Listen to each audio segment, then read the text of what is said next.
ladies and gentlemen, and welcome back once again to the CD Racoola Show.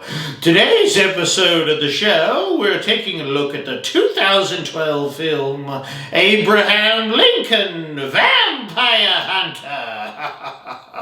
When I first heard about the possibility of this being made into a film, I was absolutely pumped out of my rotted brain to be the first in theaters to see it.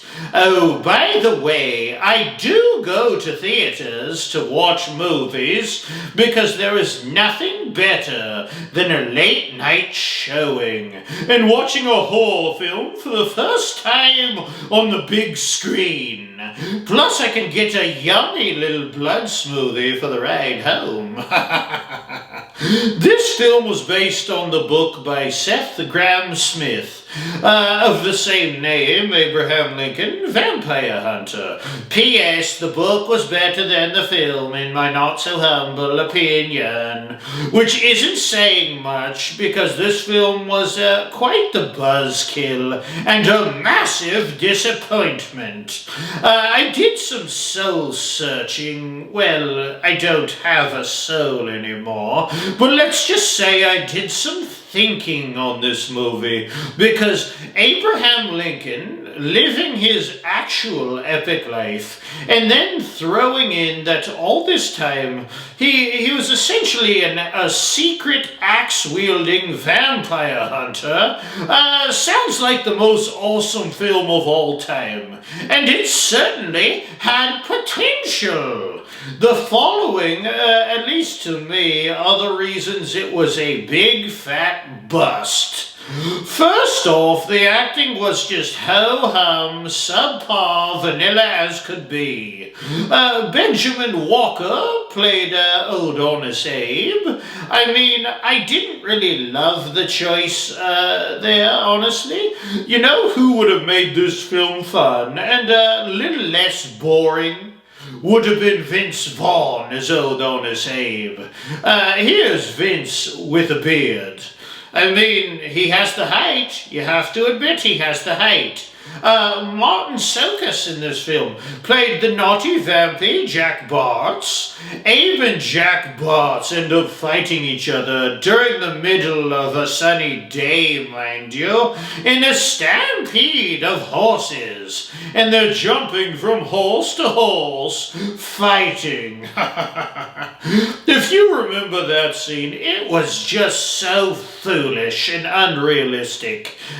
Even for a movie. It's just not going to happen, okay? And why are the vampires out in the day all the time? Like, did I miss something there? Like, they wear sunglasses and that solves the problem?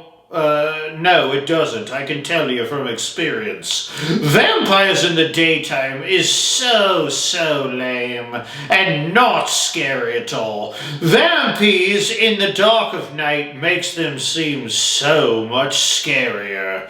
And also, why does everyone in this film know karate, including Abe and all the vampires? Was there like a martial arts training montage that I missed when I was snoozing through one of the long vampire-less scenes of this film? It was just lame. All around lame. The war scenes between the North and the South were just short little cuts, and those could have been absolutely awesome. Okay? Vampires fighting in the Civil War had so much darn potential, and they squandered it.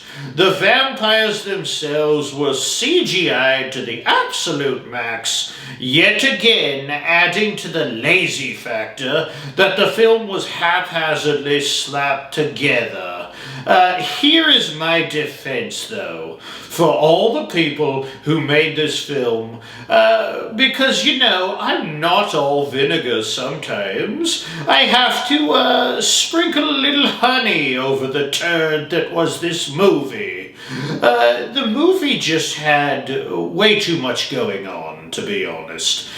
Trying to touch on Abraham Lincoln's epic life, slavery, and the Civil War, then throwing bloodsuckers into the mix is really just too much, to be honest.